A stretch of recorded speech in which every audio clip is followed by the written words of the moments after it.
Hello students, मैं पीयूष राजपूत और आपका अपना चैनल पीयूष कोचिंग क्लासेस। तो बच्चों, हमने अपना जो फिजिक्स का फर्स्ट चैप्टर था इलेक्ट्रिक चार्जेस एंड फील्ड्स, उसके प्रीवियस ईयर के क्वेश्चन कर लिए थे। अब बच्चों, हम अब शुरू करने जा रहे हैं अपना second chapter electrostatic potential and capacitance. तो देखते हैं बच्चों उसके प्रीवियस ईयर के क्वेश्चंस। करते हैं शुरू फर्स्ट क्वेश्चन से। तो बच्चों, फर्स्ट क्वेश्चन क्या कह रहा है? Name the physical quantity whose SI unit is joule per coulomb, is it a scalar or vector? तो बच्चों, आपने फॉर्मूला पढ़ा था इलेक्ट्रोस्टैटिक पोटेंशियल का, V is equal to W bye Q। ये फॉर्मूला पढ़ा, V is equal to W bye Q, electrostatic potential. Electrostatic potential, इसका formula बच्चों आपने पढ़ा था, V is equal to W bye Q। अब देखो, W यानी कि वर्क डन, इसकी यूनिट आपको पता है क्या होती है। तो बच्चों, ये होता है जूल, इसकी यूनिट क्या है? जूल। और जो आपका चार्ज है उसकी होती है कूलम। तो अब इसकी जो यूनिट हो गई बच्चों, क्या हो गई? तो आप इसे बोल सकते हो जूल पर कूलम। ठीक है बच्चों। अब देखो, इस फॉर्मूले में जो वर्क डन है वो भी एक स्केलर क्वांटिटी है और चार्ज भी एक स्केलर क्वांटिटी होती है। तो हम ये कह सकते हैं कि ये आपकी एक स्केलर क्वांटिटी होगी। तो कैसी क्वांटिटी है बच्चों? ये स्केलर। तो क्लियर है पहली बात कि जो भी आपकी फिजिकल क्वांटिटी है जूल पर कूलम, जिसकी यूनिट है वो हमारी इलेक्ट्रोस्टैटिक पोटेंशियल है और वो एक स्केलर क्वांटिटी है। पहला क्वेश्चन क्लियर है? ठीक है बच्चों, देखते हैं सेकंड क्वेश्चन क्या कहता है। A point charge plus Q is placed at a point O as shown in figure is a potential difference VA minus BB is positive, negative or zero. Okay, तो सबसे पहले क्वेश्चन करने से आपका दिमाग में आना चाहिए कि इलेक्ट्रोस्टैटिक पोटेंशियल का फॉर्मूला। तो ठीक है बच्चों, आपको याद होगा कि V इज इक्वल टू आपके पास है Q upon 4 pi epsilon naught R। ये आपके पास इलेक्ट्रोस्टैटिक पोटेंशियल का फॉर्मूला है, ये आप याद रखें। अब देखो, मैं बच्चों इस प्लस क्यू चार्ज की वजह से इन दोनों पॉइंट पर पहले पोटेंशियल निकाल लेता हूं। ठीक है, सबसे पहले पोटेंशियल निकाला किस पर? At point A. तो एट पॉइंट ए आपका क्या होगा पोटेंशियल? तो आपके पास हो जाएगा बच्चों Q upon 4 pi epsilon not. अब देखो बच्चों, डिस्टेंस है, आप डिस्टेंस एज्यूम कर लीजिए। यहां से यहां तक की जो डिस्टेंस है बच्चों, उसे आप आर ए मान लो। और जो डिस्टेंस आपकी इस पॉइंट से इस पॉइंट तक की है बच्चों, उसे आप आर बी मान लो। तो यहां पर आएगी डिस्टेंस आर ए। ठीक है बच्चों, से इक्वेशन नंबर 1 नाम दे देता हूं। अब मैं निकालता हूं at point B. Point B पर हमें पोटेंशियल निकालना है। तो कितना हो जाएगा? V V is equal to Q upon 4 pi epsilon naught R B. ये हमारे पास सेकंड इक्वेशन बन गई। ठीक है बच्चों, दोनों पॉइंट पर हमने पोटेंशियल निकाल दिया। पोटेंशियल का फॉर्मूला आपके पास है Q upon 4 pi epsilon naught R. एक बात का ध्यान रखना कि जो भी आपका चार्ज होगा उसे आप विद साइन रखोगे। कैसे रखोगे? With sign. अगर पॉजिटिव है तो आपको पॉजिटिव रखना है, नेगेटिव है तो आपको नेगेटिव रखना है। ठीक है, चलो भाई, अब डिफरेंस निकाल लेते हैं दोनों का। कितना होगा? तो बच्चों, आपका जो डिफरेंस हो जाएगा वो B A minus B B, यानी कि Q upon 4 pi epsilon naught तो कॉमन ही है। तो बचेगा कितना? 1 upon R A minus 1 upon R B. अब इसे आपको देखना है। देखो बच्चों, डिस्टेंस कौन सी बड़ी है उस पर ध्यान दो। अगर आप ध्यान दोगे तो जो डिस्टेंस हमारी आर ए है वो छोटी है किससे? आर बी से। अगर कोई चीज स्मॉल है तो उसका जो रेसिप्रोकल होगा वो तो बड़ा ही हो जाएगा ना। तो मैं ये कह सकता हूं कि जो 1 अपॉन आर ए होगा वो बड़ा होगा किससे? 1 अपॉन आर बी से। तो ये जो 1 upon R A minus 1 upon R B है बच्चों, तो ये कैसी होगी?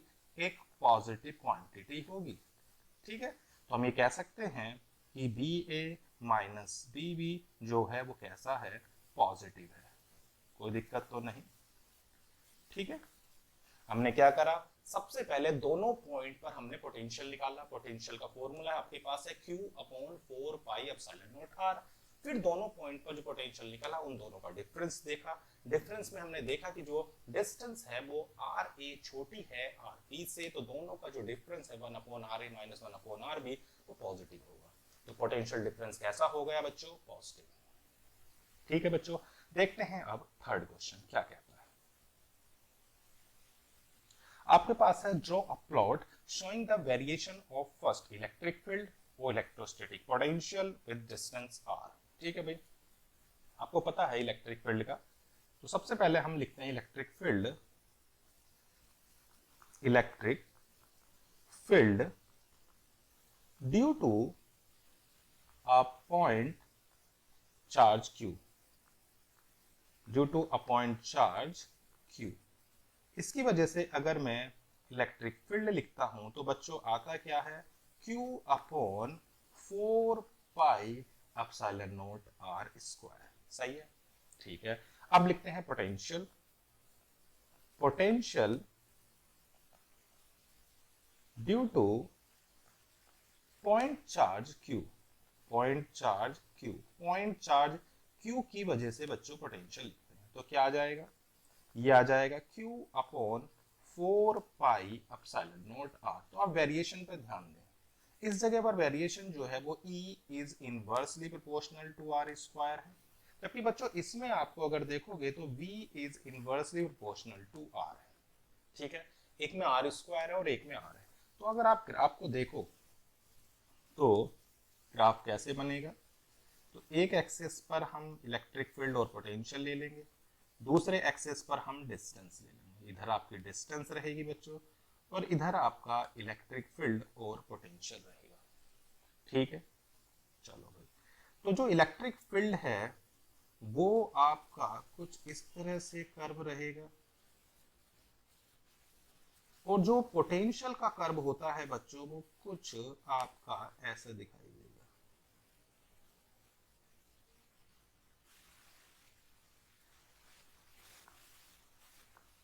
कुछ इस तरह से। ये वाला आपका किसका है? जो ब्लू वाला मैंने आपको दिखाया ये इलेक्ट्रिक फील्ड का है और जो रेड वाला बच्चों है वो आपका पोटेंशियल का है। क्यों फर्क क्या है? इलेक्ट्रिक फील्ड जो है इसमें प्रोपोर्शनल है आर स्क्वायर के और जो बी है बच्चों वो प्रोपोर्शनल है किसके? 1/r के। क्योंकि जैसे जैसे डिस्टेंस बढ़ेगी वैसे वैसे आर स्क्वायर की वैल्यू क्या होती चली जाएगी? और कम होती चली जाएगी, इसलिए वो ग्राफ नीचे है। जबकि v प्रोपोर्शनल है, वो इनवर्सली प्रोपोर्शनल है किसके? r के। r यानी कि जैसे एक सिंपल सी बात है, अगर आपने r की वैल्यू 2 रखी तो उसका स्क्वायर होगा 4, तो 1/4 तो छोटा होता है ना 1/2 से। तो जैसे जैसे r बढ़ता चला जाएगा इलेक्ट्रिक फील्ड ज्यादा चेंज होगा, यानी कि उसकी वैल्यू कम होती चली जाएगी, जबकि पोटेंशियल के कंपेयर में वो ज्यादा रहेगा। तो हम ये कह सकते हैं कि दोनों के दोनों ग्राफ आपको देखने में एक से लग रहे होंगे, लेकिन थोड़ा सा बस स्लोप का फर्क होता है। तो क्लियर है इतनी बात? ठीक है बच्चों, देखते हैं नेक्स्ट क्वेश्चन क्या कहता है। कह रहा बिल्कुल सेम है ये भी। देखो, plot a graph comparing the variation of potential electric field due to a point charge q as a function of distance from the point charge. Same है बिल्कुल, आपको यही ग्राफ बनाना है। आपका जो इलेक्ट्रिक फील्ड है उसका फॉर्मूला आपके पास है q upon 4 pi epsilon naught R square और आपके पास पोटेंशियल का फॉर्मूला है q upon 4 pi epsilon naught R. Electric field आपका वेरी कर रहा है 1/r स्क्वायर के रेस्पेक्ट में, जबकि पोटेंशियल वेरी कर रहा है 1/r के। ग्राफ आपको भी बताया ही है, सेम आपका ग्राफ होगा। आप एक एक्सिस पर इलेक्ट्रिक फील्ड और पोटेंशियल, दूसरी एक्सिस पर बच्चों आप डिस्टेंस लें, इधर इलेक्ट्रिक फील्ड और पोटेंशियल। ठीक है, मैंने आपको बताया था इलेक्ट्रिक फील्ड में थोड़ा सा स्लोप आपको इस तरह से, जबकि पोटेंशियल में आपको कुछ ऐसे नजर आएगा। तो ये बच्चों आपका इलेक्ट्रिक फील्ड है और बच्चों ये आपका पोटेंशियल है। क्लियर है इतनी बात? कोई दिक्कत तो नहीं? चलो बच्चों देखते हैं next question. Derive the expression for the electric potential due to an electric dipole at a point on its axial line. ठीक है, डाइपोल बनाते हैं सबसे पहले। तो भाई consider an electric dipole, consider an electric dipole consisting minus q and plus q charge separated by distance 2। हमने क्या लिया बच्चों, एक डाइपोल ले लिया है, और उस डाइपोल में जो चार्ज हैं आपके कौन कौन से हैं, माइनस क्यू है और प्लस क्यू है। उन दोनों चार्जेस को हमने 2a डिस्टेंस पर प्लेस कर दिया है। क्वेश्चन बोलता है कि उनकी एक्सियल, ठीक है भाई, तो उनकी एक्सियल लाइन ले लेते हैं। उनकी एक्सियल लाइन, यहां से एक पॉइंट P लिया गया है जो इसके सेंटर से R डिस्टेंस पर है, ठीक है बच्चों। अब देखो यहां से डिस्टेंस है A, ये डिस्टेंस है R, तो ये वाली जो डिस्टेंस होगी यहां से लेके यहां तक की डिस्टेंस बच्चों हो जाएगी R प्लस A, क्योंकि ये R और ये A, और जो इतनी डिस्टेंस होगी बच्चों वो हो जाएगी R माइनस A, ठीक है। फॉर्मूला आपके दिमाग में होगा कि जब भी पोटेंशियल आए तो पोटेंशियल होता है Q upon 4 pi epsilon naught R, ठीक है। तो पहले दोनों की वजह से इलेक्ट्रिक पोटेंशियल लिखते हैं। सबसे पहले लिखते हैं माइनस क्यू चार्ज की वजह से, तो इलेक्ट्रिक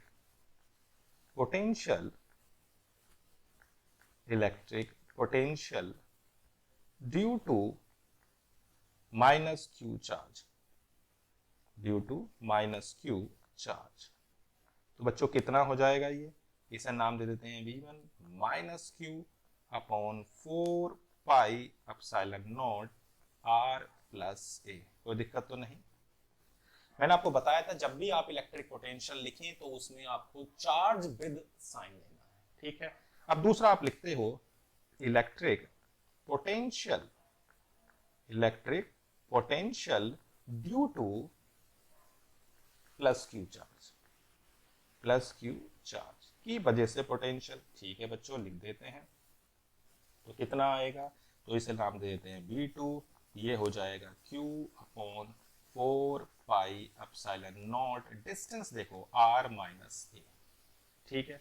टोटल पोटेंशियल निकाल देते हैं, तो V1 प्लस V2, कॉमन क्या नजर आ रहा है आपको, तो Q upon 4 pi epsilon naught तो कॉमन ही रहेगा, अंदर बचेगा सिर्फ 1 अपॉन, ध्यान रखना इसमें निगेटिव है तो यहाँ पर माइनस आएगा R plus A plus 1 upon R minus A, ठीक है। तो ये हो जाएगा Q upon 4 pi epsilon naught, LCM ले लेते हैं, तो minus R minus A, R plus A, और नीचे आ जाएगा R square minus A square. नीचे फॉर्मूला लग जाएगा आपका किसका, A plus B A minus B का। अब देखो क्या क्या चीजें कैंसिल हो रही हैं, उन्हें आप कैंसिल कर दीजिए, तो minus R plus A plus R plus A upon R square minus A square, R से R कैंसिल।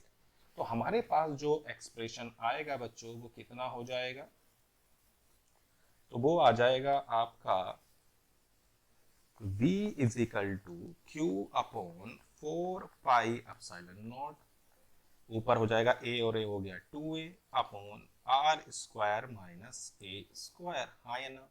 अब आपको पता है कि P जो होता है वो होता है 2AQ होता था, तो मैं इसकी जगह ये जो आपको दिखाई दे रहा है इसकी जगह T लिख सकता हूं यहां से, तो आपके पास हो गया V is equal to P upon 4 pi epsilon naught R square minus A square, सही है। तो ये आपका एक्सप्रेशन आ गया इलेक्ट्रिक पोटेंशियल का एक्सियल डिस्टेंस पर, ठीक है भाई। एक्सियल पोजीशन पर आप कोई भी पॉइंट लें उसकी जगह जो पोटेंशियल होगा वो आपका P upon 4 pi epsilon naught R square minus A square होगा। अब अगर बच्चों R की वैल्यू बहुत ज्यादा बड़ी हम ले लेते हैं A के कंपेयर में, तो आप लिख सकते हो P upon 4 pi epsilon naught R square. इसको आप दिमाग में रखना कि यहाँ पर जो v है वो आर स्क्वायर पर डिपेंड कर रहा है, जबकि पोटेंशियल डिपेंड कर रहा था आर पर। क्लियर है इतनी बात, कोई दिक्कत तो नहीं। चलो बच्चों देखते हैं नेक्स्ट क्वेश्चन क्या कहता है। कह रहा obtain the expression for the potential due to an electric dipole of dipole moment p at a point x on the axial line। तो सेम क्वेश्चन है, चलो मैं दोबारा से इसको भी करा दे रहा हूं कि आप सबसे पहले क्या लें, एक डाइपोल ले लें माइनस क्यू और ये आपका प्लस क्यू। सही है, इनके बीच का जो सेपरेशन है बच्चों उसको हम नाम दे रहे हैं 2a, और यहां से इसकी एक्सियल पोजीशन पर एक पॉइंट लिया हुआ है P, जो इसके सेंटर से कितनी डिस्टेंस पर है बच्चों R। ठीक है, अब डिस्टेंस आप देख सकते हो, इस जगह से जो डिस्टेंस होगी वो R प्लस A होगी। ठीक है, और जो ये डिस्टेंस होगी बच्चों यहां से यहां तक की डिस्टेंस, ये बच्चों R माइनस A। बिल्कुल ठीक। अब यहां पर देखो R है तो उसकी जगह आप X ले लो, तो क्वेश्चन ने मेंशन किया हुआ है कि ये क्या है, इसको हम X मान लेते हैं। ठीक है बच्चों, अब इसको X मान ले लेता हूं मैं। यहां से जो डिस्टेंस है उसको मैंने क्या नाम दे दिया, X। थोड़ा सा चेंज हो जाएगा, ये हो जाएगी X प्लस A, और ये डिस्टेंस हो जाएगी X माइनस A। सही है, बस x दिया हुआ तो डिस्टेंस को हम x ले लिया, अगर r दिया होता तो r ले लेते। ठीक है, अब पोटेंशियल लिखते हैं, तो हमारा इलेक्ट्रिक पोटेंशियल हो जाएगा electric potential due to minus q charge at point a, sorry at point p पर हमें निकालना है। तो ये हो जाएगा v1, मैंने आपको बताया चार्ज को आपको विद साइन रखना है, तो minus q upon 4 pi epsilon naught sorry 4 pi epsilon naught x plus a. हाँ या ना। अब दूसरा लिखते हैं, electric potential due to plus q charge at point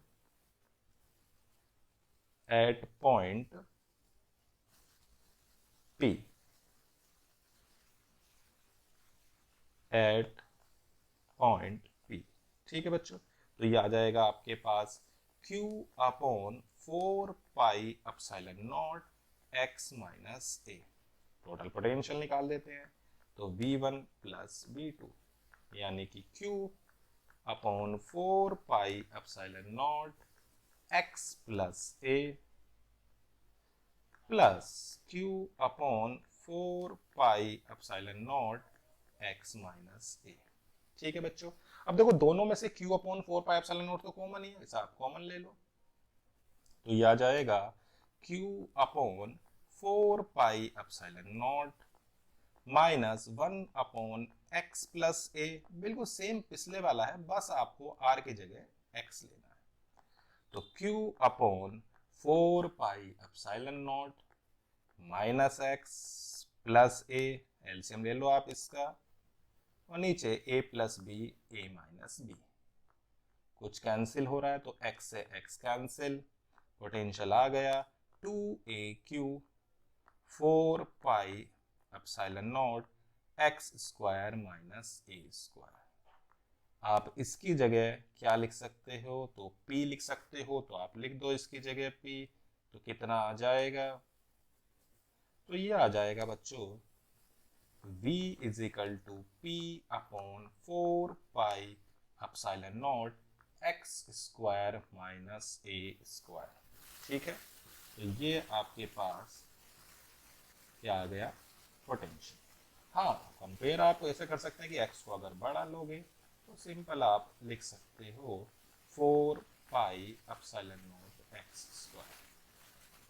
ठीक है, कोई दिक्कत तो नहीं। ये आपका बिल्कुल ठीक पिछले वाले क्वेश्चन जैसा था। देखते हैं नेक्स्ट क्वेश्चन क्या कहता है। कह रहा कि 2 point charges q and minus 2q are kept at distance d। ठीक है भाई, आपके पास एक चार्ज है q और इससे दूसरा चार्ज है माइनस 2q जो d डिस्टेंस पर रखे हैं। कितने डिस्टेंस पर रखे हैं, d डिस्टेंस पर। Find the location of the point relative to charge q at which potential due to the system of charges is 0। ठीक है भाई, एक हम मान लेते हैं कि एक मैंने पॉइंट मान लिया P जिस पर जो चार्ज है वो Q है, यहां से जो डिस्टेंस है उसे मान देता हूं मैं x। तो बच्चों ये वाली डिस्टेंस कितनी हो जाएगी, सिंपल सी बात है, पूरी d है तो ये बची हो जाएगी d माइनस एक्स। ओके, तो पोटेंशियल लिखते हैं सबसे पहले इसकी वजह से, किसकी वजह से, Q की वजह से पॉइंट P पर। ठीक है, चलो भाई, तो पहले लिखते हैं electric potential, electric potential due to, electric potential due to charge Q। ठीक है बच्चों, अब आपके पास चार्ज Q की वजह से क्या पोटेंशियल होगा, तो नाम दे देते हैं V1 Q upon 4 pi epsilon naught x। ठीक है भाई, तो electric potential due to our charge Q की वजह से आपका आ गया V1। अब दूसरे की वजह से भी निकाल लेते हैं, तो electric potential, electric potential due to minus 2Q, electric field due to -2Q charge at point P, इसको नाम दिया हमने V2। तो ये हो जाएगा -2Q upon 4 pi epsilon not d minus x. जो दोनों का पोटेंशियल है उसका सम हमें क्या रखना है, 0। तो V is equal to V1 plus V2 रख देते हैं, तो Q upon 4 pi epsilon naught तो कॉमन ही है, आ जाएगा 1 upon X minus 2 upon d minus X. ठीक है बच्चों, रख दो इसको 0, तो कितना आएगा ये, तो पोटेंशियल को जब आप 0 रखोगे तो आएगा Q upon 4 pi epsilon naught common, अंदर बच गया 1 upon X minus 2 upon d minus X. तो ये आ जाएगा 1 upon X 2 d minus X, cross multiply कर दो, 2x is equal to d minus X, यानी कि 3x is equal to d, तो x की वैल्यू आ गई d bye 3।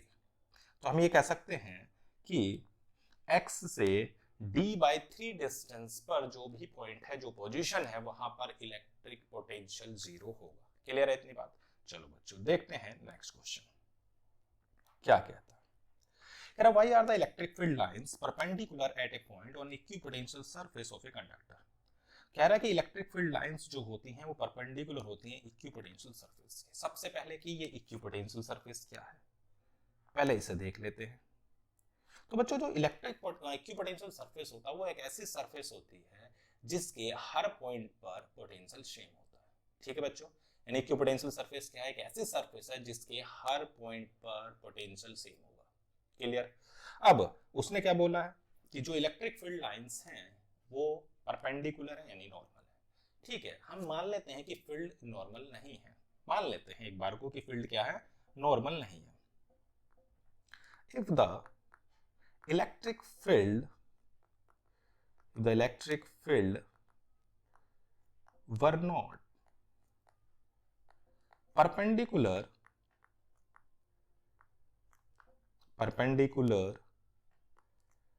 to equipotential surface.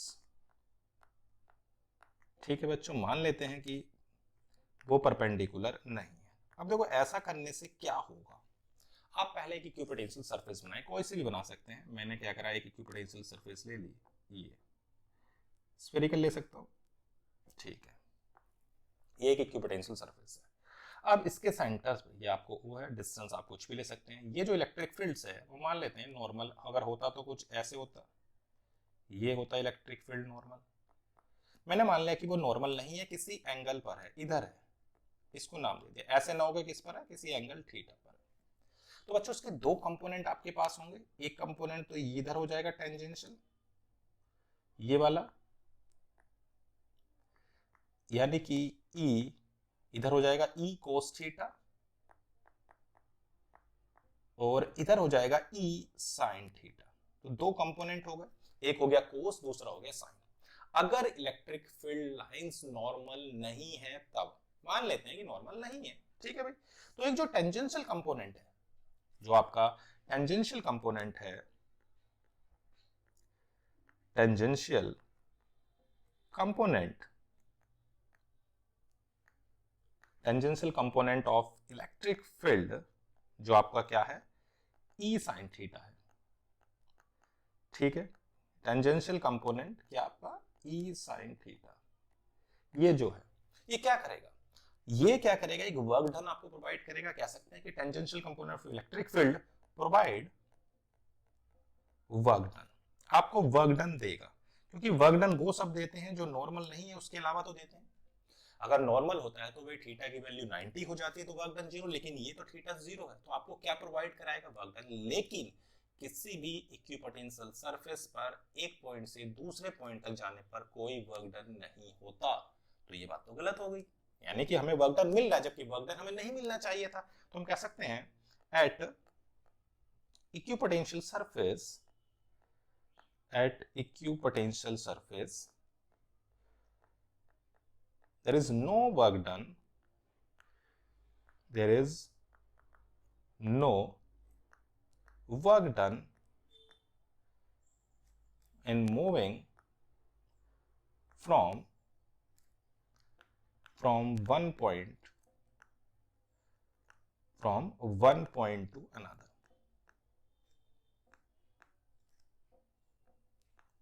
ठीक है भाई।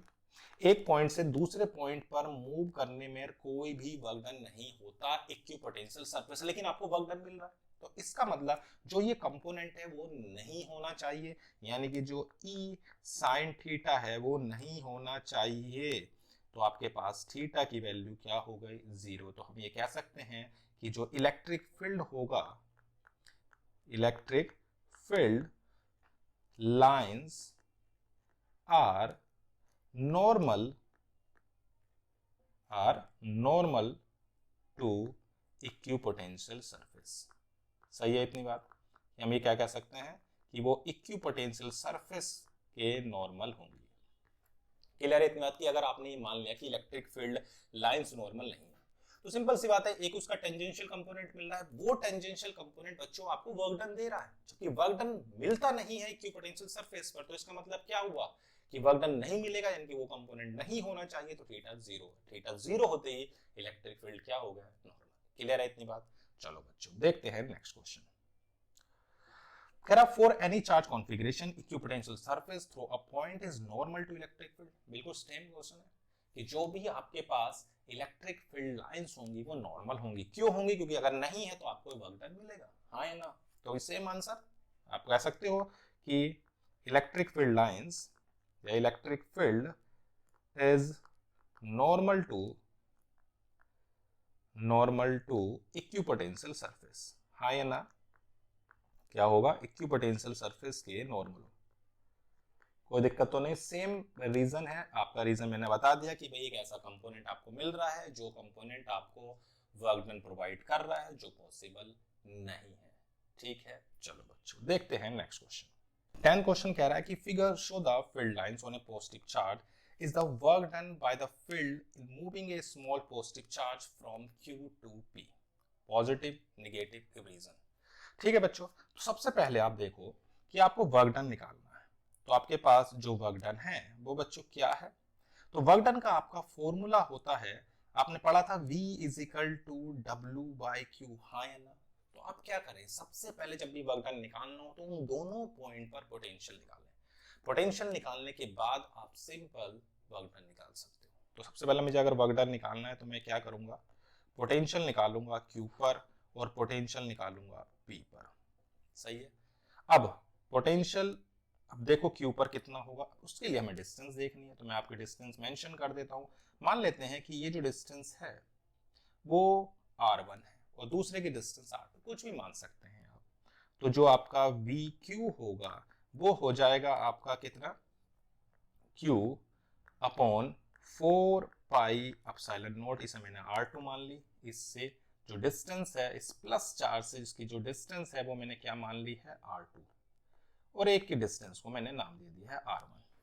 तो दूसरा आपके पास BP हो जाएगा Q upon 4 pi epsilon not r1, हाँ है ना।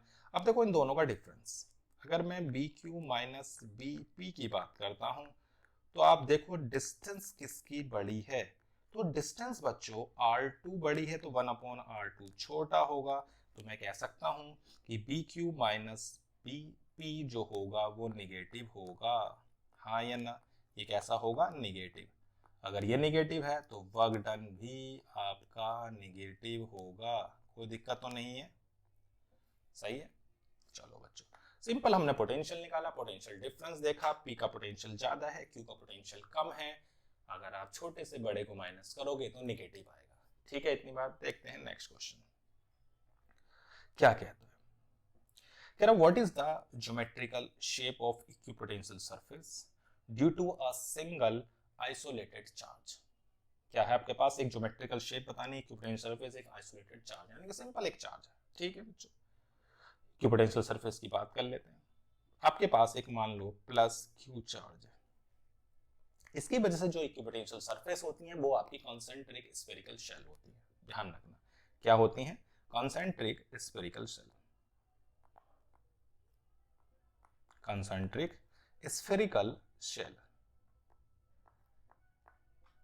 ये क्या होंगी, इक्विपोटेंशियल सरफेस होगी। चलो भाई बना लेते हैं, कुछ ऐसे होंगी, ठीक है, फिर कुछ ऐसे हो जाएगी, फिर आपकी इस तरह से हो जाएगी। इनके जो बीच का सेपरेशन है बच्चों वो बढ़ता चला जाता है, ठीक है ना। जो सेपरेशन आपको है वो क्या होता चला जाएगा, ध्यान रखना, बढ़ता चला जाएगा। सेपरेशन इन दोनों के बीच जो इनका सेपरेशन होगा, फिर देखो इनका सेपरेशन और बड़ा हो गया, इनका सेपरेशन और बड़ा हो गया, बढ़ता चला जाता है इनका सेपरेशन, ठीक है। तो हम कह सकते हैं जो भी हमारे पास आइसोलेटेड पॉइंट चार्ज होता है उसकी वजह से जो इक्विपोटेंशियल सरफेस होती है वो कॉन्सेंट्रिक स्फेरिकल शेल है, और उनके जो बीच का सेपरेशन है वो बढ़ता रहता है। क्या रीजन है इसके बढ़ने का वो भी मैं आपको बता देता हूँ।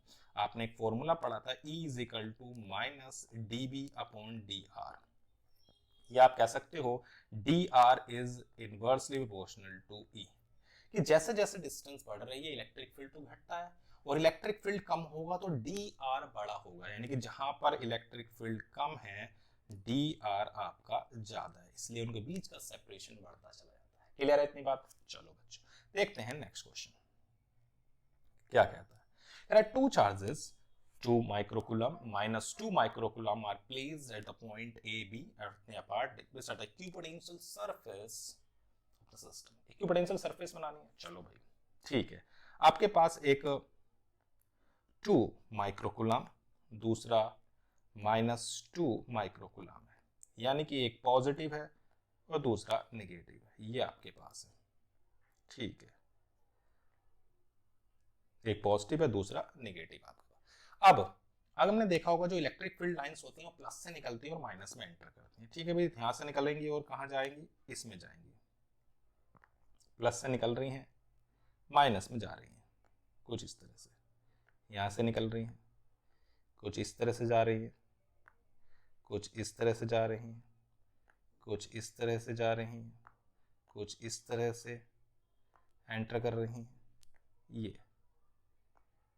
तो इलेक्ट्रिक फील्ड लाइंस प्लस से निकलती हैं माइनस में एंटर करती हैं। अब देखो आपको बच्चों पता है कि अगर कोई एक पॉजिटिव चार्ज है, ऐसा चार्ज है बच्चों पॉजिटिव, एक प्लस क्यू चार्ज है और दूसरा माइनस क्यू चार्ज है, अगर मैं इन दोनों के बीच में कोई भी पॉइंट लेता हूं, क्या लेता हूं, इन दोनों के बीच में कोई भी पॉइंट ले लिया, ठीक है।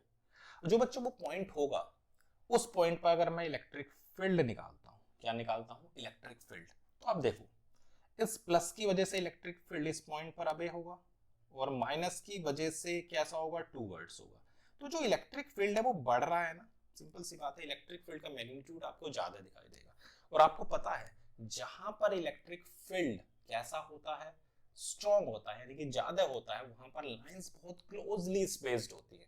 अब अगर आप बाहर लेते देखो कोई भी पॉइंट, सपोज करो आपने यहाँ पॉइंट लिया Q, इसकी वजह से अबे होगा और इसकी वजह से टूवर्ड्स होगा, तो इलेक्ट्रिक फील्ड आपको कब मिलेगा, यानी कि बाहर जो लाइंस होंगी वो दूर दूर होंगी और अंदर यानी कि बीच में जो लाइंस होंगी वो पास पास होंगी, ठीक है बच्चों, का समझ में आया क्या कह रहा हूं मैं, कि जो लाइंस आपकी होंगी वो कुछ इस तरह से आपकी, अगर ये लाइन है इक्विपोटेंशियल सरफेस, तो ये इक्विपोटेंशियल सरफेस ऐसे होती चली जाएंगी, यहां तो पास पास होती चली जाएंगी और वहां आपकी दूर दूर इस तरह से, यानी कि ये सेपरेशन आपका क्लोजली स्पेस दिख रहा होगा बहुत, और ये आपकी क्या होती चली जा रही हैं बच्चों, दूर दूर होती चली जा रही हैं।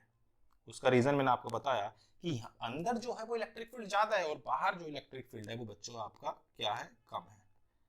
क्लियर है इतनी बात? तो यानी कि यहां पर क्या होती चली जा रही है, दूर दूर होती चली जा रही हैं, और बाहर इलेक्ट्रिक फील्ड लाइंस आपको दूर दूर दिख रही हैं। उसका रीजन है इलेक्ट्रिक फील्ड का घटना। क्लियर है इतनी बात? कोई दिक्कत तो नहीं?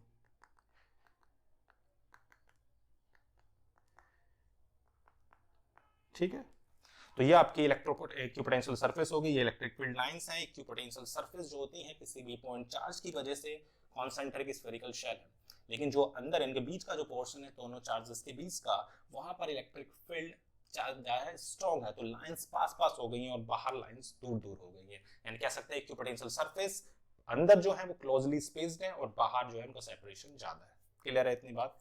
चलो बच्चों देखते हैं नेक्स्ट क्वेश्चन क्या कहता है। What is the amount of work done in moving a point charge around a circular arc of radius r at the center of which another point charge is located?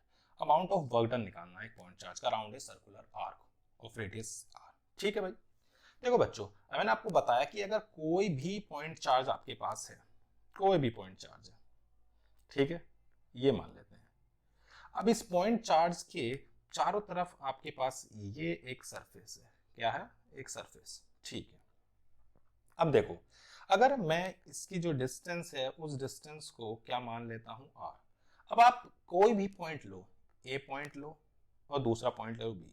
अगर आप a से कहां जा रहे हो, b पर जा रहे हो, तो बताओ क्या दोनों का पोटेंशियल सेम है या नहीं? बिल्कुल। अगर मैं पोटेंशियल a की बात करता हूं तो वो होगा q upon 4 pi epsilon naught r, और b पर भी आपका पोटेंशियल होगा q upon 4 pi epsilon naught r। हाँ या ना? अब पोटेंशियल सेम है तो पोटेंशियल डिफरेंस की अगर बात करें तो क्या हो जाएगा, जीरो। तो वर्क डन क्या हो जाएगा बच्चों, जीरो। तो कोई भी वर्क डन आपका नहीं होगा एक पॉइंट से दूसरे पॉइंट पर जाने पर, और यही कॉन्सेप्ट आपका होता है इक्विपोटेंशियल सरफेस पर। जो बच्चों इक्विपोटेंशियल सरफेस होती है उसमें एक पॉइंट से दूसरे पॉइंट पर आप जब मूव करते हो तो कोई वर्क डन नहीं होता। क्लियर है इतनी बात? चलो बच्चों देखते हैं नेक्स्ट क्वेश्चन क्या कहता है। There are two closely spaced equipotential surface A and B with potential V and V plus del V, where del V is the change in V. और keep the distance, ठीक है। Deduce a relationship between the electric field and potential gradient between them. Write the two important conclusion concerning the relation between the electric field and electric potential. चलो अब देखो बच्चों, आपके पास दो surface हैं, एक का पोटेंशियल V है, दूसरे का V प्लस डेल V है। ठीक है भाई, ठीक है। और हम कहां से कहां जा रहे हैं, दो क्लोज स्पेस है, ठीक है। Reduce relationship electric field. अब देखो बच्चों, अब आपके पास सबसे पहले पोटेंशियल का रिलेशन आपको पता ही है वर्क डन से, ठीक है। अब आपको अगर एक पॉइंट से आप दूसरे पर जाते हो, यानी एक सरफेस से दूसरे सरफेस पर जा रहे हो, तो कितना अमाउंट ऑफ वर्क डन होगा, ठीक है।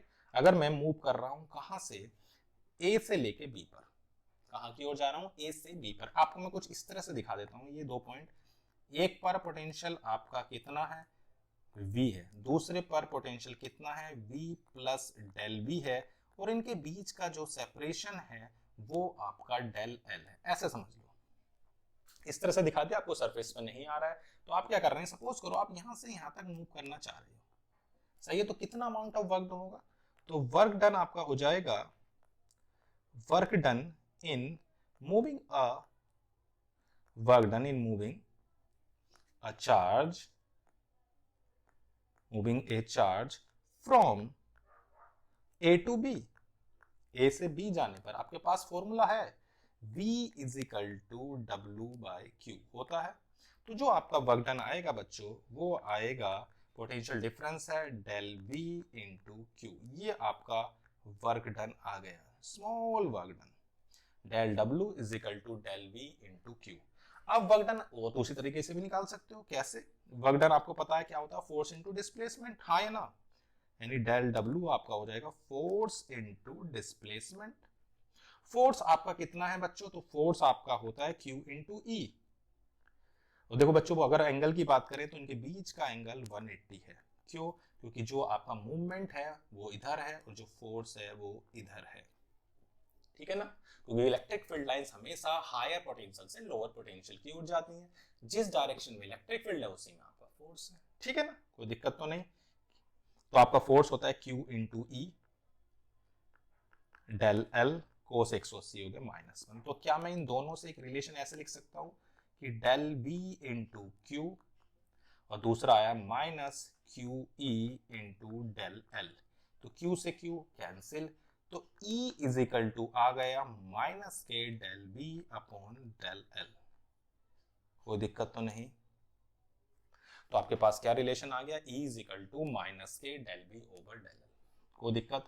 अब उसने हमसे क्या पूछा रहा है, two important conclusion considering the relation between the electric field and electric potential. क्या रिलेशन है? पहला रिलेशन आपके पास आ गया। देखो मैं ये कह सकता हूं कि कभी भी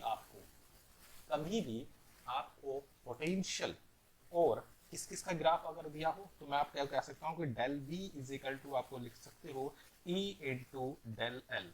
क्या लिख सकते हो? E into del L. ये आप वेक्टर फॉर्म में लिख सकते हो।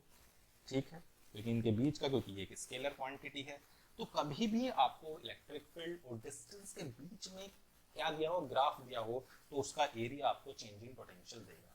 इसका जो एरिया है बच्चों, क्या है एरिया, वो एरिया आपको प्रोवाइड करेगा। अगर मैं कहूं कि area between E and L, या डिस्टेंस ले लो, वो आपको क्या देगा? Change in potential.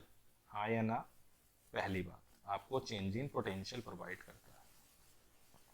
ठीक है, और आप यह भी कह सकते हैं कि V और आपका यानी कि उसका स्लोप ऑफ V और R वो आपको इलेक्ट्रिक फील्ड देगा।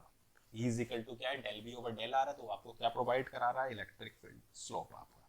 तो ये दो चीजें आपको इसके रिलेशन से भी दिखाई दे रही हैं।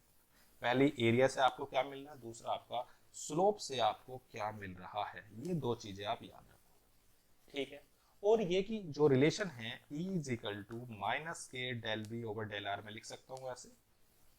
हाँ या ना?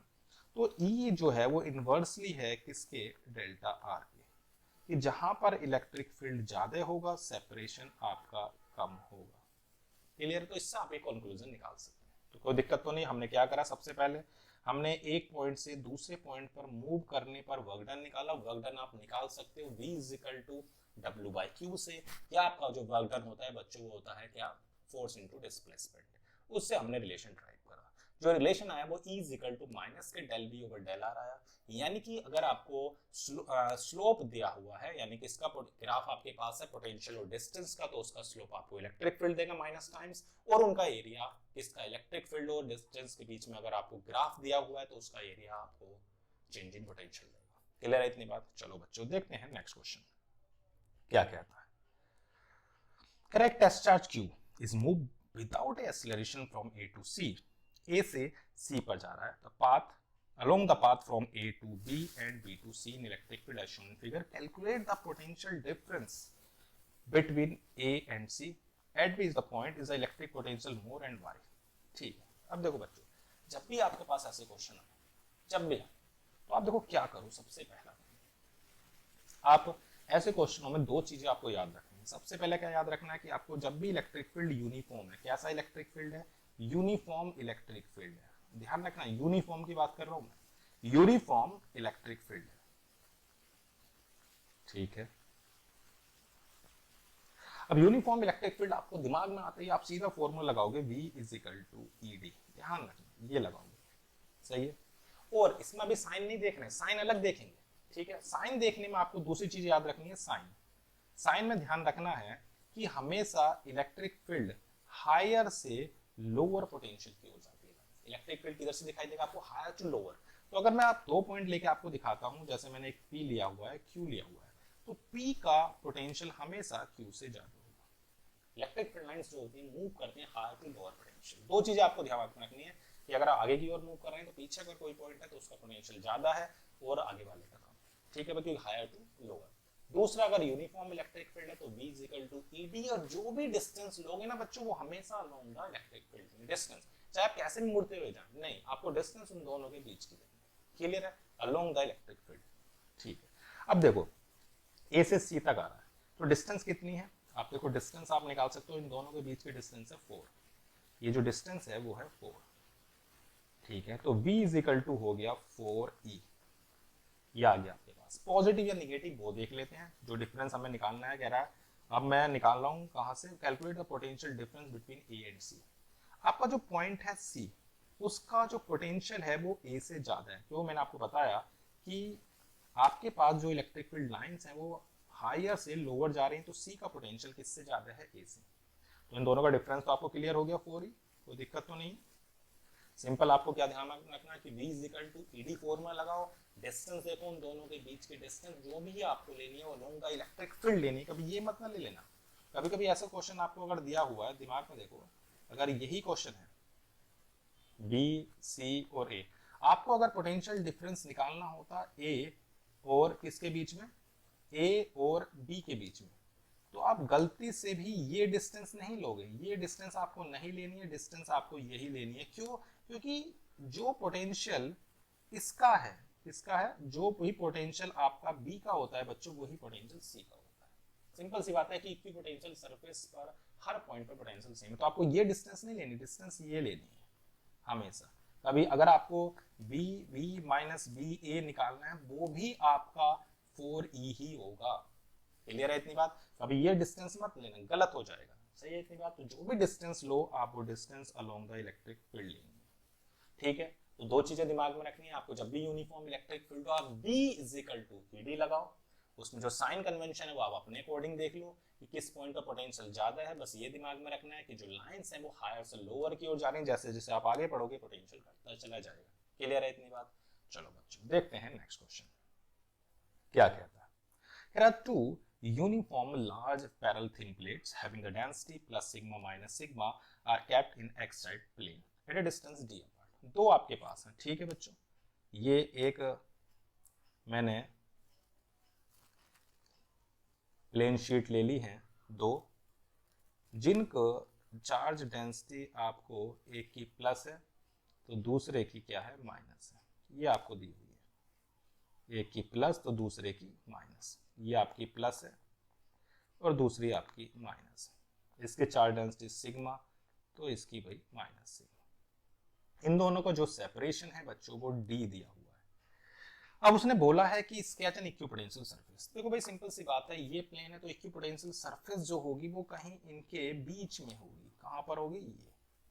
ये इसकी क्या है, इक्विपोटेंशियल सरफेस कहां होगी, यहां से D/2 पर। तो ये आपकी इक्विपोटेंशियल सरफेस है, ठीक है। और आप प्लेन दिखा सकते हो, अगर मैं ये y, ये z और ये x, तो ये आपकी क्या होगी, equipotential surface. Simple xz plane ही होगा। अब उसने कहा particle of mass m charge minus q remains as stationary है। अब सोचो कि आपके पास एक माइनस क्यू चार्ज यहाँ रखा हुआ है बिटवीन द प्लेट्स, ये है, तो इस पर ऊपर की ओर एक फोर्स लग रहा होगा F is equal to QE से, ये अपवर्ड है फोर्स, और एक इसका जो मास है यानी कि इसका जो आपको नीचे की ओर फोर्स दिखाई दे रहा होगा mg, दूसरा फोर्स आपका एक का नाम दे देते हैं F1, दूसरे को F2 mg, ये डाउनवर्ड है। कैसा है बच्चों? ये आपका जो फोर्स है वो डाउनवर्ड है। दोनों फोर्स एक दूसरे को बैलेंस कर रहे हैं, ये स्टेशनरी है, तो QE इज इक्वल टू हो जाएगा mg। तो हमसे पूछा था what is the magnitude and direction of the field, तो E आपके पास हो गया mg/q, ये आपके पास इलेक्ट्रिक फील्ड का मैग्नीट्यूड। क्लियर है इतनी बात? यानी कि आपके पास एक्सजेड प्लेन का थिन शीट थी, उसके बीच में D/2 डिस्टेंस पर जो भी हमारे पास है, मैंने आपको बताया कि जो भी इक्विपोटेंशियल सरफेस होगी वो भी आपके एक्सजेड प्लेन पर होगी। दो फोर्सेस आपके पास है QE और दूसरा आपके पास है क्या, mg। इलेक्ट्रिक फील्ड की डायरेक्शन किधर होगी वो देखो आप, कि अगर माइनस आपके पास है फोर्स आपके पास दिया हुआ है माइनस का क्यू, और आपके पास जो वेट है वो लग रहा है mg, तो इलेक्ट्रिक फील्ड जो आपके पास है वो कैसा है, F is equal to Q E, जो फोर्स प्रोवाइड करा रहा है, वेट आपका mg है, दोनों को हमने बैलेंस किया तो इलेक्ट्रिक फील्ड आ गया mg अपॉन क्यू। क्लियर है इतनी बात, कोई दिक्कत तो नहीं। चलो बच्चों देखते हैं अगला। और इलेक्ट्रिक फील्ड आप देखो डायरेक्शन आप निकाल सकते हो, डायरेक्शन में कोई दिक्कत नहीं है। इन दोनों की वजह से जब भी देखोगे आप, प्लस की वजह से आपको पता है क्या होती है इलेक्ट्रिक फील्ड, सिंपल सी बात है, अबे होती है, और माइनस की वजह से टूवर्ड्स, दोनों की वजह से इलेक्ट्रिक फील्ड नीचे आपको दिखाई देगा। और आपके पास कैसी है, थिन शीट है, तो आपको पता है सिग्मा अपॉन एप्सिलॉन नॉट। तो इलेक्ट्रिक फील्ड की डायरेक्शन डाउनवर्ड है, इसीलिए इस पर जो फोर्स लग रहा है वो अपवर्ड लग रहा है, क्योंकि हम माइनस चार्ज है ना, तो माइनस चार्ज पर जो फोर्स लगेगा वो अपोजिट डायरेक्शन में लगेगा। ठीक है, तो इलेक्ट्रिक फील्ड डायरेक्शन हो गई नीचे, और आपके पास जो भी मास दिया हुआ उसका वेट निकाल लेंगे mg, दोनों को बैलेंस करेंगे कर। ठीक है बच्चों, ठीक है, नेक्स्ट क्वेश्चन देखते हैं। कह रहा draw equipotential surface due to a point charge. ठीक है भाई, कह रहा are the surface equidistance from each other. तो देखो मैंने आपको बताया था अगर आपके पास कोई भी चार्ज है तो उसकी वजह से जो भी आपके पास इक्विपोटेंशियल सरफेस होती है वो कॉन्सेंट्रिक स्फेरिकल सेल्स होती हैं। क्या होती हैं बच्चों, कॉन्सेंट्रिक स्फेरिकल शेल, और उनके बीच का जो सेपरेशन है वो बच्चों चेंज होता रहता है। क्या हो रहा है, चेंज हो रहा है, यानी कि सेपरेशन बढ़ रहा है। वो बढ़ने का रीजन है आपके पास, मैंने आपको बताया था अभी, E इजिकल टू होता है माइनस के del B upon del R. जैसे जैसे हम आगे बढ़ते हैं इलेक्ट्रिक फील्ड क्या हो रहा है, जैसे जैसे आगे बढ़ रहे हैं इलेक्ट्रिक फील्ड क्या हो रहा है, घट रहा है। इलेक्ट्रिक फील्ड घटेगा तो डेल्टा आर, देखो भाई इनवर्सली प्रोपोर्शनल है, ये घटेगा तो ये बढ़ेगा। सिंपल सी बात है, जैसे जैसे आप आगे बढ़ोगे उनका जो सेपरेशन है वो बढ़ता चला जाएगा, तो ये सेपरेशन आपका इंक्रीज होता रहता है, कांस्टेंट नहीं होता। क्लियर है इतनी बात। चलो बच्चों देखते हैं नेक्स्ट क्वेश्चन। कह रहा है can two equipotential surface intersect each other. No, अगर वो कट करेंगी तो उस पॉइंट पर आपको दो इलेक्ट्रिक फील्ड मिलेंगे, यानी कि at the intersecting point two electric field intersecting point two direction, दो डायरेक्शन आपके पास होंगे, two direction of electric field exist, जो कि पॉसिबल नहीं है। यानी कि जिस पॉइंट पर भी कट कर रही हैं उस पॉइंट पर आपको दो इलेक्ट्रिक फील्ड की डायरेक्शंस मिलेंगी, जो पॉसिबल नहीं है, इसलिए ये इंटरसेक्ट नहीं करती। क्लियर है इतनी बात। ठीक है, नेक्स्ट देखते हैं। कह रहा है 2 point charges 2 and my cube are placed at distance 6 centimeter apart। ठीक है, draw equipotencial surface, divide two equipotencial surface get closer to each other। बिल्कुल सेम क्वेश्चन मैंने अभी आपको कराया था।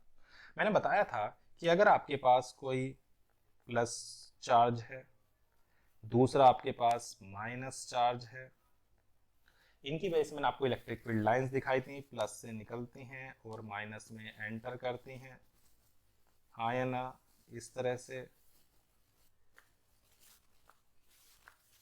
ठीक है ना, प्लस से निकल रही हैं और माइनस में एंटर कर रही हैं। ठीक है, तो ये बच्चों आपकी प्लस चार्ज है और ये आपका माइनस। मैंने आपको बताया था कि अगर आपके पास दो, एक पॉजिटिव और एक नेगेटिव चार्ज है, तो उनके बीच में आप कोई भी अगर पॉइंट ले रहे थे, मैंने आपको बताया था ना कि अगर एक प्लस है और एक माइनस है, उनके बीच में आप कहीं पर भी पॉइंट लो तो आपको जो इलेक्ट्रिक फील्ड मिलता है वो एक ही डायरेक्शन में है। यानी कि इनकी वजह से जो इलेक्ट्रिक फील्ड मिला वो बढ़ रहा है, मतलब जुड़ रहा है, ऐड हो रहा है, तो बढ़ रहा है। और जहां पर इलेक्ट्रिक फील्ड ज्यादा होता है वहां पर लाइंस क्लोजली स्पेस्ड होते हैं।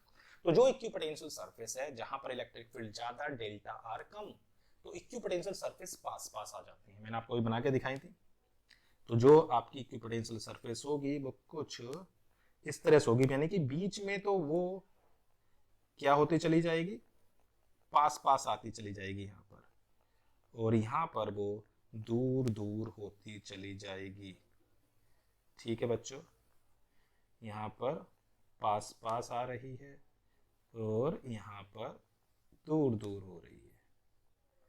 ठीक है, कुछ ऐसे आपको दिखाई देगी, कोई दिक्कत तो नहीं। यानी कि जो बीच में है वो क्यों हो रही, क्योंकि वहां पर इलेक्ट्रिक फील्ड स्ट्रॉन्ग है, डेल्टा कम। क्लियर है इतनी बात? चलो बच्चों नेक्स्ट देखते हैं। कह रहा draw equipotential surface due to an electric dipole. Same अभी मैंने आपको बताया कि एक आप क्या ले लें, एक प्लस चार्ज ले लें, दूसरा आप माइनस चार्ज ले रहे हैं, बिल्कुल सेम वैसे ही बनानी है। प्लस से इलेक्ट्रिक फील्ड लाइंस आपकी क्या होती है, निकलती है, मैं उन्हें भी दिखा दे रहा हूं, और माइनस में एंटर करती हैं। ठीक है बात। और जो इक्विपोटेंशियल सरफेस है, मैंने अभी आपको बताया कि वो क्या हो रही हैं, जो बीच में तो क्लोजली स्पेस्ड है और इनका सेपरेशन बढ़ता चला जाता है, ये आपकी इक्विपोटेंशियल सरफेस है। ठीक है बच्चों, कोई दिक्कत तो नहीं। तो ये सेपरेशन आपका बढ़ता चला जा रहा है। ठीक है, ये सेपरेशन।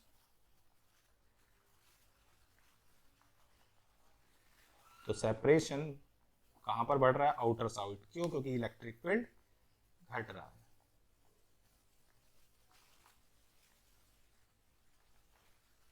ठीक है, कोई दिक्कत तो नहीं। चलो बच्चों, ऐसे आपके 3 क्वेश्चंस आ गए हैं जिसमें प्लस और माइनस की चार्ज था, मैंने आपको रीजन इसका बता दिया है। देखते हैं नेक्स्ट क्वेश्चन। कह रहा है कि बिल्कुल सेम क्वेश्चन है, ये भी बिल्कुल 20 है कि डिपेंड्स आपको बतानी है कि potential surface due to an electric dipole, बिल्कुल सेम है, कर लोगे आप। ठीक है बच्चों, देखते हैं नेक्स्ट क्वेश्चन। कह रहा है define an equipotential surface, draw equipotential surface in case of single point charge. कोई नहीं, आपको बताया गया कि जो इक्विपोटेंशियल सरफेस क्या है, यानी सरफेस हम ये कह सकते हैं equipotential surface is a surface at which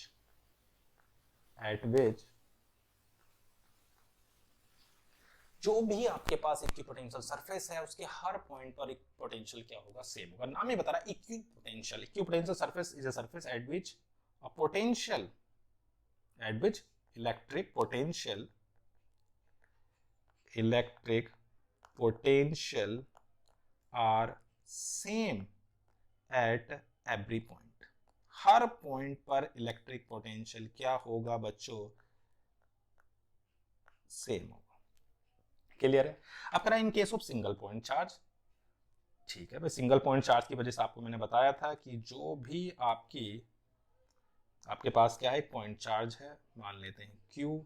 मैंने आपको बताया कि इसकी वजह से जो भी आपकी क्या होगी, इक्विपोटेंशियल सरफेस होगी, वो कॉन्सेंट्रिक स्फेरिकल शेल होगी। क्या होगी? Concentric spherical shell.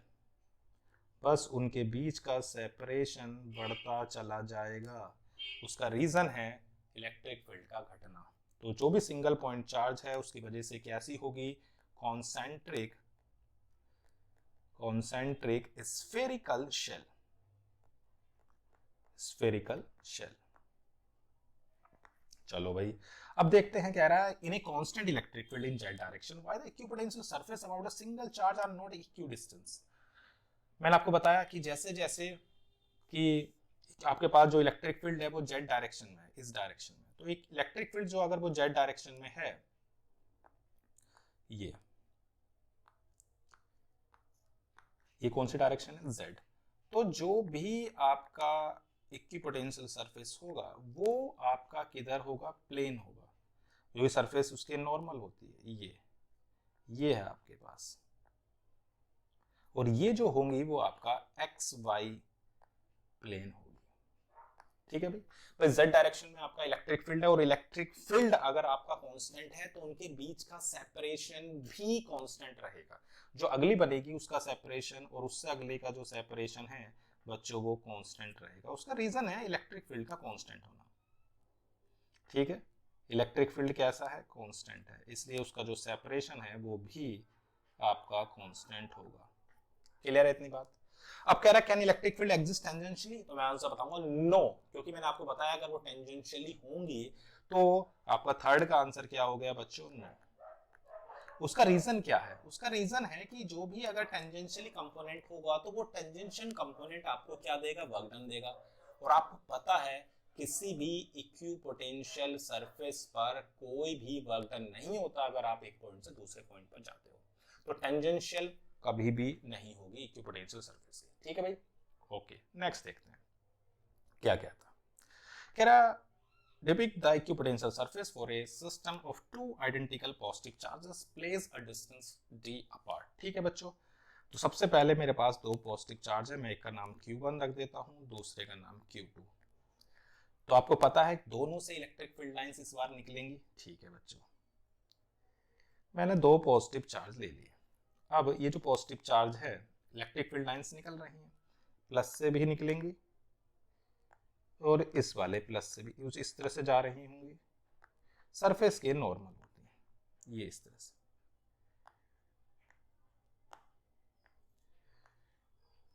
कुछ इस तरह से आपको इलेक्ट्रिक फील्ड लाइंस दिखेंगी।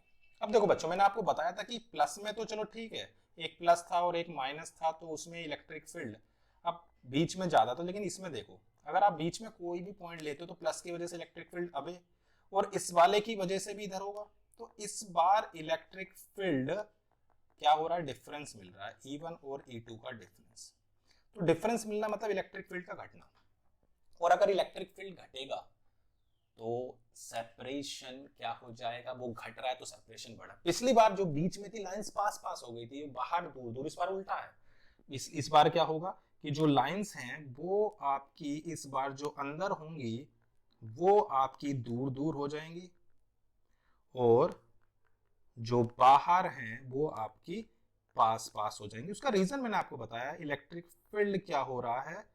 तो बच्चों अगर आप देखोगे तो इलेक्ट्रिक फील्ड आपका अंदर घट रहा है। मैंने आपको दिखाया दोनों की डायरेक्शन अपोजिट है, इसी वजह से इलेक्ट्रिक फील्ड घट रहा है। और अगर आप बाहर देखोगे तो एक ही डायरेक्शन में आएगा, तो इसकी वजह से आप ये कह सकते हो कि बाहर लाइन पास पास है और अंदर जो लाइन आ रही हैं वो दूर दूर आ रही हैं। क्लियर है इतनी बात?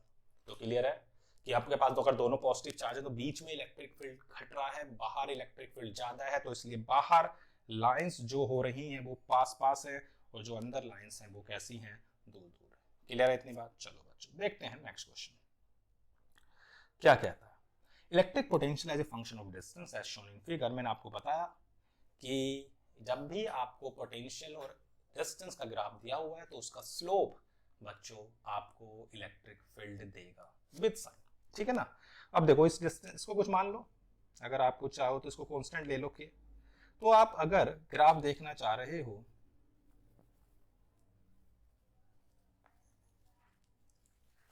इसे डिस्टेंस ले लेते हैं, दूसरा इलेक्ट्रिक फील्ड। तो मैंने आपको बताया था जो स्लोप होगा, स्लोप ऑफ v और x आपके पास जो है वो आपको माइनस साइन देगा क्या, इलेक्ट्रिक फील्ड। ठीक है, तो इसका स्लोप देखो क्या है, तो इसका स्लोप कितना होगा, k होगा। स्लोप का फॉर्मूला आपको पता है, स्लोप आपके पास होता है, आपने निकाला भी है, y2 minus y1 upon x2 minus x1। अगर आप इसके कोऑर्डिनेट देखोगे तो बच्चों 0 0 है, अगर आप इसके कोऑर्डिनेट देखोगे तो 1 और k है, जो मैंने k मान लिया। तो स्लोप की अगर बात करें तो k माइनस 0 अपॉन 1 माइनस 0 यानी कि k। तो इलेक्ट्रिक फील्ड हो गया माइनस k। कितना हो गया बच्चों, माइनस k। कहाँ से, 0 से लेके 1 तक। यहाँ पर आपका क्या रहेगा, ये माइनस k। अब 1 से 2 जो स्लोप है वो 0 है। कहाँ, 1 से 2 में अगर आप देखोगे तो स्लोप 0 है। स्लोप 0 है क्यों है, क्योंकि जो कोऑर्डिनेट इसके हैं वही कोऑर्डिनेट इसके हैं। तो 1 से लेके 2 तक बच्चों कैसा रहेगा, 0। लेकिन जैसे ही आप 2 से 3 पे जाओगे, 2 से 3 पर अगर देखोगे तो जो स्लोप हो जाएगा, इसके कोऑर्डिनेट क्या हैं, तो इसके कोऑर्डिनेट हैं 2 और k, इसके कोऑर्डिनेट क्या हैं, 3 और 0। तो स्लोप अगर निकालोगे तो 0 माइनस k, 3 माइनस 2 यानी कि माइनस के, और माइनस माइनस क्या हो जाएगा, प्लस। तो यहाँ पर जो आपको मिलेगा वो प्लस में मिलेगा। ठीक है, कोई दिक्कत तो नहीं। बस आपको क्या दिमाग में रखना है कि जब भी आपको पोटेंशियल और डिस्टेंस के बीच में ग्राफ दिया हुआ है तो उसका स्लोप नेगेटिव टाइम्स आपको देगा इलेक्ट्रिक फील्ड। कोई दिक्कत तो नहीं। चलो बच्चों देखते हैं नेक्स्ट क्वेश्चन। कह रहा है, is the electrostatic potential necessary zero at a point where the electric field is zero. आपको कह रहा है क्या जहां पर इलेक्ट्रिक फील्ड जीरो है तो पोटेंशियल भी जीरो होगा? बिल्कुल नहीं, हो भी सकता है, नहीं भी हो सकता, लेकिन मैं आपको कह सकता हूं कभी आपके पास अगर कोई स्फेरिकल शेल है, क्या है, स्फेरिकल शेल, देखो आपके पास रिलेशन तो है कि E is equal to minus के del V over del R। अगर कहीं पर भी इलेक्ट्रिक फील्ड जीरो है तो पोटेंशियल जीरो नहीं होगा। देखो क्यों, इलेक्ट्रिक फील्ड जीरो तो डेल्टा V जीरो है, यानी कि अगर मैं कहूं दो पॉइंट का डिफरेंस अगर मैं लूं तो मैं कह सकता हूं कि VA is equal to BV। तो आप ये कह सकते हो जहां पर इलेक्ट्रिक फील्ड जीरो है वहां पर, जहां पर इलेक्ट्रिक फील्ड क्या है बच्चों, जीरो है, जहां पर इलेक्ट्रिक फील्ड जीरो है वहां पर इलेक्ट्रिक पोटेंशियल कांस्टेंट होगा। क्या होगा, इलेक्ट्रिक पोटेंशियल कांस्टेंट होगा। अब देखो इसका मैं सपोर्ट देता हूं, जैसे कि मान लो कि स्फेरिकल शेल है, स्फेरिकल शेल पर पॉजिटिव चार्ज आपको कहां दिखाई देता है, सरफेस पर, तो इलेक्ट्रिक फील्ड अंदर क्या होगा, जीरो होगा, यानी कि अंदर जो है वो इलेक्ट्रिक फील्ड जीरो है इनसाइड। लेकिन अगर मैं पोटेंशियल की बात करूं तो पोटेंशियल जीरो नहीं है, पोटेंशियल जीरो नहीं है। आप अगर दो पॉइंट लेते हो, एक पॉइंट अगर आप सरफेस पर लो और एक पॉइंट आप अंदर लो, तो इन दोनों पर पोटेंशियल कांस्टेंट होगा। क्या होगा, पोटेंशियल ए और बी पर जो पोटेंशियल है वो सेम है। तो हम ये कह सकते हैं कि जहां पर इलेक्ट्रिक फील्ड जीरो है वहां पर आपका इलेक्ट्रिक पोटेंशियल कांस्टेंट होगा। क्लियर है इतनी बात बच्चों? तो आपको इन 25 क्वेश्चंस में कोई दिक्कत तो नहीं है। ठीक है बच्चों, तो आज हमने अपने इलेक्ट्रोस्टैटिक पोटेंशियल और कैपेसिटेंस पर 25 क्वेश्चन करे प्रीवियस ईयर के। बाकी हम अपनी नेक्स्ट क्लास में देखेंगे बच्चों। तो आज की क्लास में सिर्फ इतना ही। Thank you.